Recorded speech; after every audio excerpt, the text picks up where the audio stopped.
Hello and welcome to today's video where I will be going over my personal recommendations for the 10th birthday draw set, otherwise known as the anniversary ticket or AniTix for short. There is a ton of information to cover here, so let's not dilly-dally and get right into it. First up, some housekeeping. The ticket is available to be purchased until 6:59 PM on April 1st Japan Standard Time, and if we go to this final dot point here, the 10th birthday pick ticket will expire 24 hours after the purchase period ends. So you have until April 2nd, 6:59 PM to actually use the ticket, provided that you've bought it before April 1st. This is important for a couple different reasons. The main thing is that summer characters and summer and Yukata characters are typically added during the anniversary period. So if you are planning to ticket a summer or a Yukata character, please wait until roulette ends before using your ticket. There is no worse feeling in Grand Blue than ticketing someone and then immediately pulling them from free rolls afterwards. It's awful. You don't want that to happen to you. Just be patient and wait until roulette ends if that's the case. Now, in the past, they have never added any other season during the anniversary period. So they've never added Valentine's or Halloween or anything like that. So those are probably safe to do. But if you're worried that they might do something really special for the 10th anniversary, it's best to wait.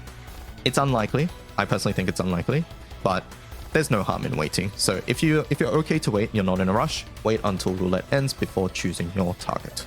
All right. Like I mentioned, the Ani ticket is able to choose seasonal characters, which is quite unique for your AniTix, so there's a lot of options there.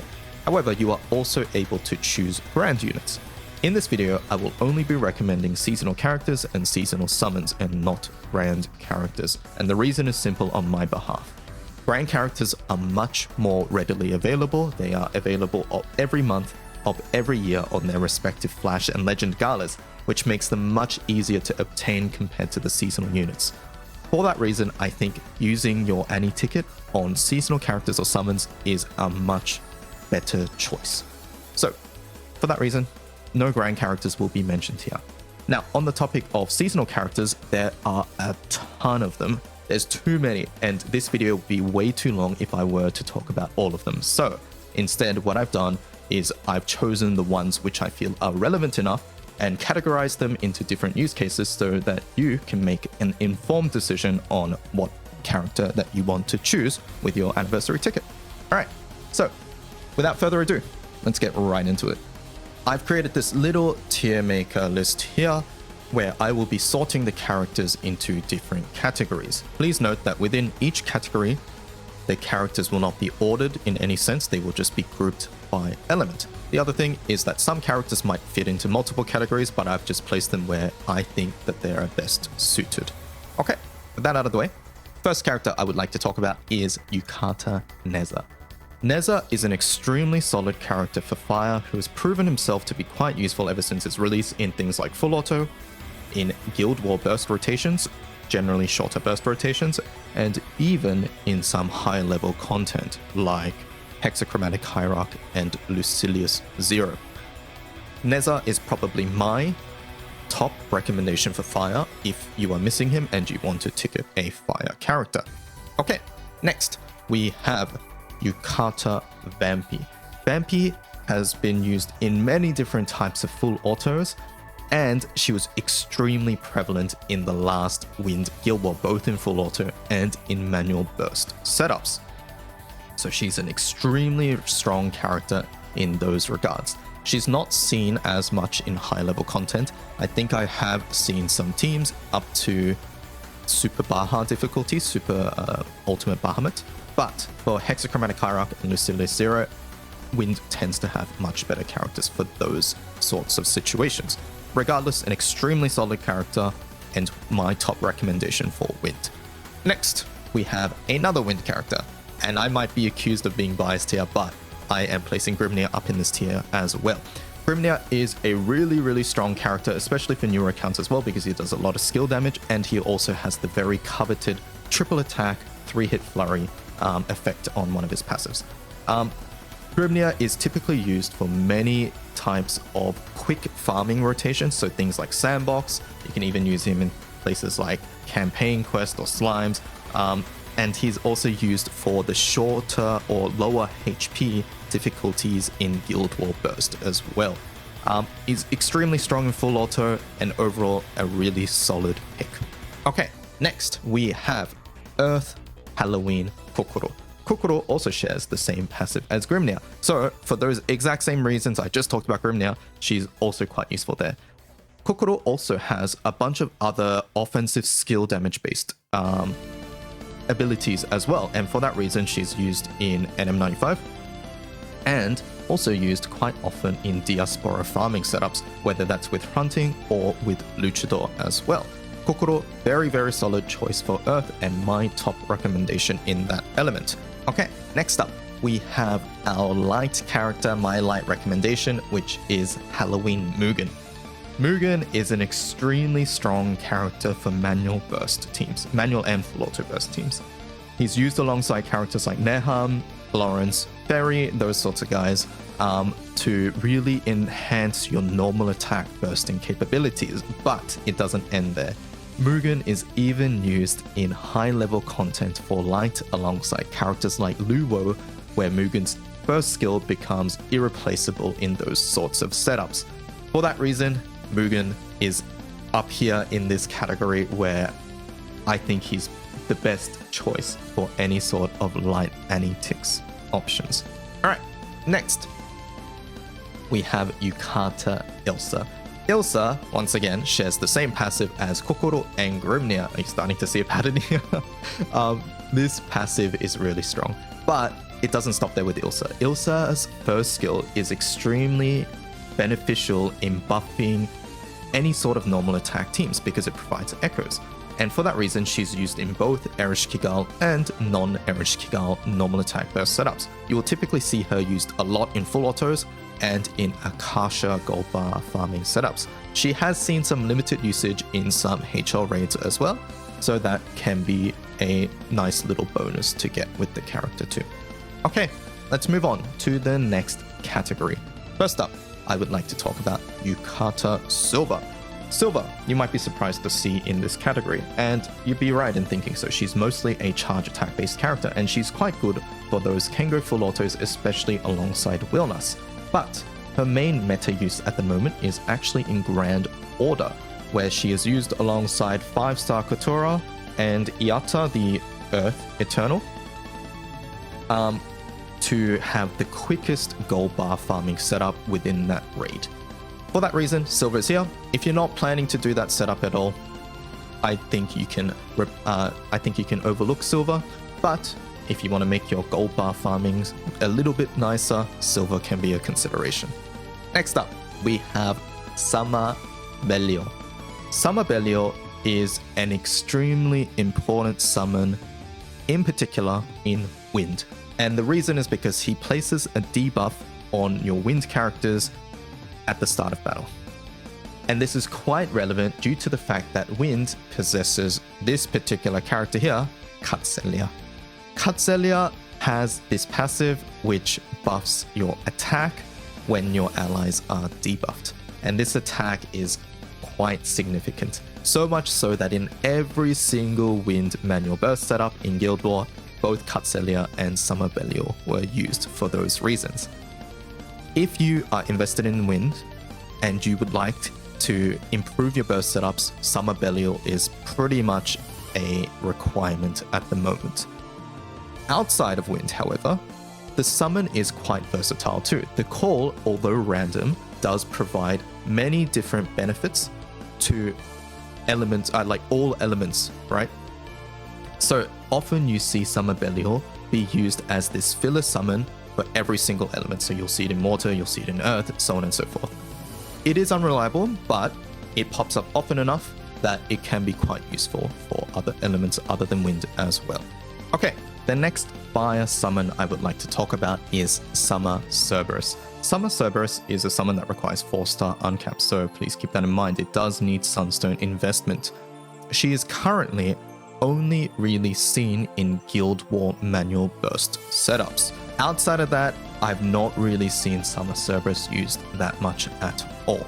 So, If you're a fire main who wants to be prepared for any situation in Fire Guild War in particular, then Summer Cerberus can be a consideration for you. Otherwise, I don't think I would recommend Summer Cerberus. Otherwise, very, very heavy manual burst focused, especially for Guild War.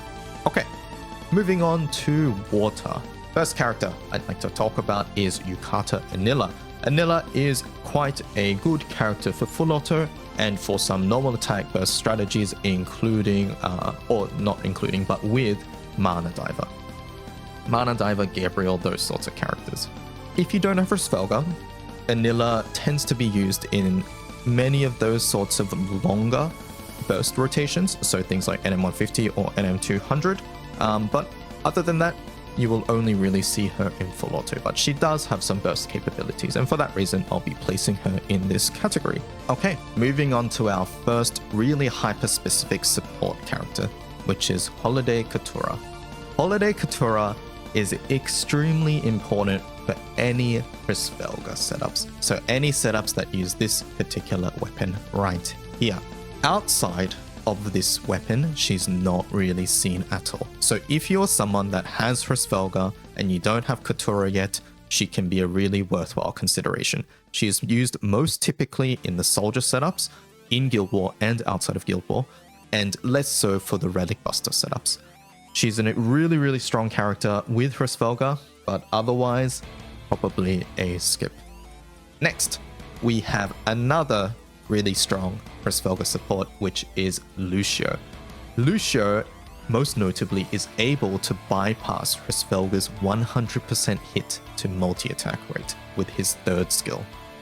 For that reason, Lucio is used in many sorts of manual burst rotations that involve Resvelga. Typically, he's only used when you need a lot of damage, so things like NM200 or maybe things like Execute Super Baja, and for shorter rotations which are more time reliant, you don't tend to see him. But even still, Lucio is a really solid choice for you if you have Resvelga. Outside of that, he is used sometimes alongside characters like Uno, but Uno Burst hasn't really been relevant in the last couple years. Perhaps with his rebalance coming up in the future, it's something you can consider, but not something I would put at the forefront of your mind when choosing Lucio.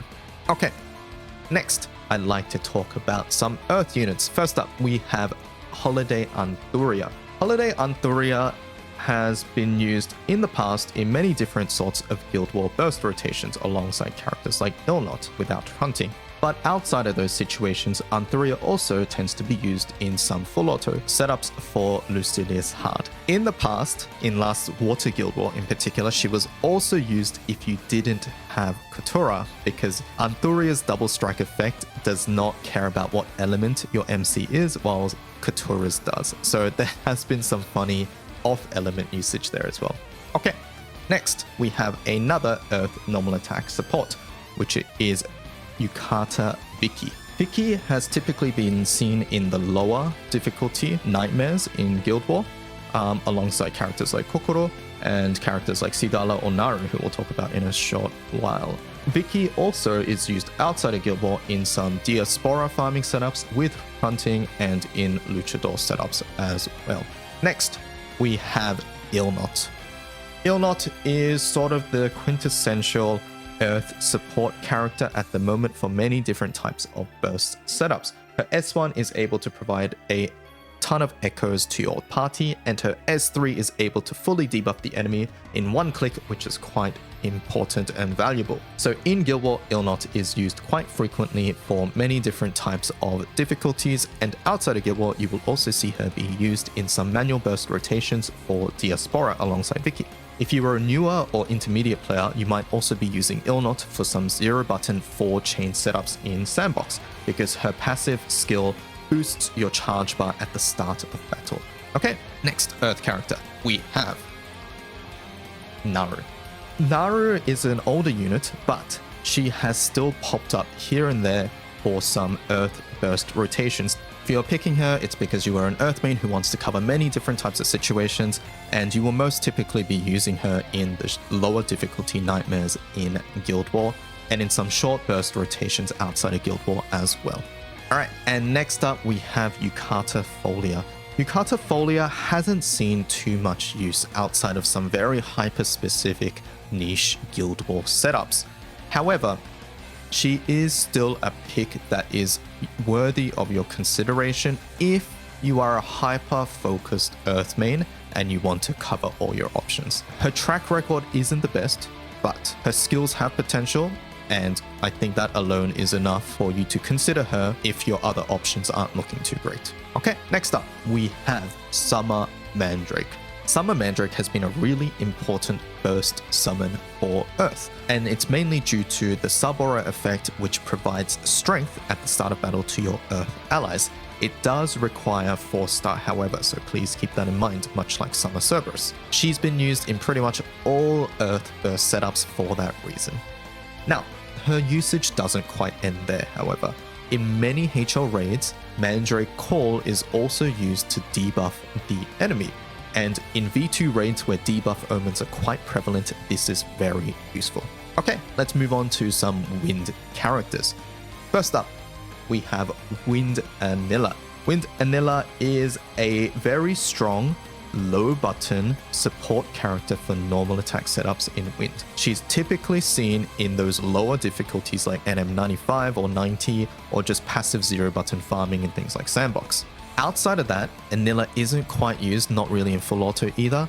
However, she has seen some off-element usage with her S3 in water, in particular with her Svelga, the weapon I mentioned earlier. So if you're hyper-focused on Wind, and perhaps a little bit in water as well, Summer Anila can be a worthy consideration here. Next up, another very, very burst-focused character, Summer Korwa. Summer Korwa is paired quite often alongside Grand Narmaya and Luchador MC to provide lots and lots of normal attack burst damage in a very short amount of time. Last year, however, Korwa didn't see too much use, and that's mainly due to Yukata Vampi's release and also Spartan Ultimate Mastery, which made Spartan a very strong option over Luchador. However, she was still part of the best teams for NM95 and NM200. Korwa is mostly a pick that I would choose if you want to have all the Wind Burst options, and otherwise I would probably skip. She has no use in full auto. For HL these days, you have much better options than Korwa as well. Okay, final thing for Wind is Summer Tiamat. Summer Tiamat, again, this is another seasonal summon that requires 4-star, and it's really only for hyper-focused Wind mains, because all it does is that it provides guaranteed triple attack for 1 turn at the start of battle to your entire team, which is really important for making your setups consistent, things like EX Plus and things like NM95, but outside of that, it's not really needed. So for hyper-focused Wind mains, this can be a worthwhile consideration for improving your burst setups for lowering buttons, but otherwise, I would not recommend this summon at all. And to round off this category, we have Florence Light. Florence Halloween has been mostly used in Relic Buster setups alongside characters like Mugen and Nehan. She's also used for some HL 10% execute setups as well, but she has no use in full auto, and otherwise outside of that execute setup, no use in HL content as well. She's extremely hyper-focused on that one Relic Buster setup at the moment. She has also been used in some other Luchador setups too, but for the most part, being a Relic Buster support is her main role. Alright, let's talk about the next category now, mostly HL. Pretty much all of these characters at the moment are most often used in raids like Hexachromatic Hierarch, in Super Baja Solos, and also in the newest raid, Far Zero. So I'll place them all together because they all sort of have the same usage. So in Fire, we have Christmas Noah, we have Valentine's Vera, in Water we have Summer Shalem, and in Earth we have Holiday Shalem. All characters here mainly fall into those use cases that I've talked about. They are sometimes used in some full autos outside of that too, but their main usage is those really high difficulty raids. And finally, we have our mostly FA and some Revans usage characters that I'll be talking about. First up, we have Valentine's Cassius. Cassius is an extremely strong full auto character that provides a ton of skill damage and a ton of utility, including some healing as well. In Guild War, he is often part of the best setups because he has so many ways to sustain your team and also dispel enemy buffs. And in Guild War, there tends to be a lot of enemy buffs, so having a good way to dispel them is quite important. Next up, we also have Halloween Vicky. Vicky sort of falls into the same role. She has a ton of sustain, a decent amount of skill damage too, and she has also not just been used in things like Guild War Full Auto, but also has been seen in raids like Hexachromatic Hierarch. I've yet to see a setup with her in Lucilius in Far Zero, but for Hexa and some lower difficulties, you can definitely see her there as well. Alright, next up, we have Valentine's Monika. Monika's main role is purely for sustaining a Kengo charge attack loop-based team. Alongside characters like Satia and Octo or Iata, she is able to use her S1 every single turn to enable your team to charge attack every single turn. This is seen in Diaspora host setups and also in some Kengo setups during Guild War as well, if you are missing all the manual normal attack burst characters, like me, pretty much. Alright, next up we have Halloween Lich for Wind. Lich is a heavy skill damage based character who also places a ton of debuffs on the enemy. Her main usage is full auto in and outside of Guild War, but she has also been used for some skill damage based mash strategies for Guild War, in particular NM200, and has also been used in Siegfried in the past. These sorts of setups typically aren't the best setups, but they are quite accessible. It doesn't really require specific planning against the boss either, because all you are doing is really just taking as many turns as you can as quickly as possible while trying not to die. She also provides some passive offensive and defensive buffs to your team just for being debuffed, which she does with her S2, so she's quite useful for some newer accounts as well.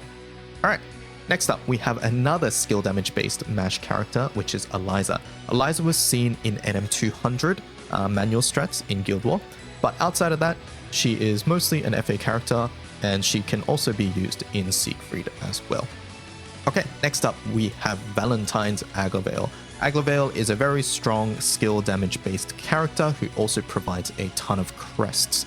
For the most part, you will only see him in full auto, and you will sometimes see him as a backline support character who passively provides crests. So currently at the moment there are some Augustia setups where you have Aglovale in the backline, and he is able to enable Juliet's passive effect that requires Aurora crests. Outside of that, you might also see Aglo in some HL setups, but for the most part, Light these days uses other characters for those sorts of contexts.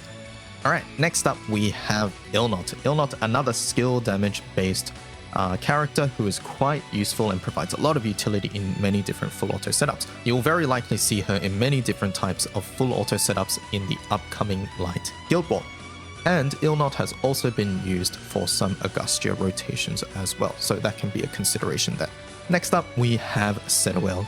Seruel is a light charge attack based character, so if you really like playing Kengo or really are looking for a charge attack based support, Seruel can be a really strong option there. Currently, his main usage is in full auto Augustia, alongside characters like Cosmos, Juliet or Nehan.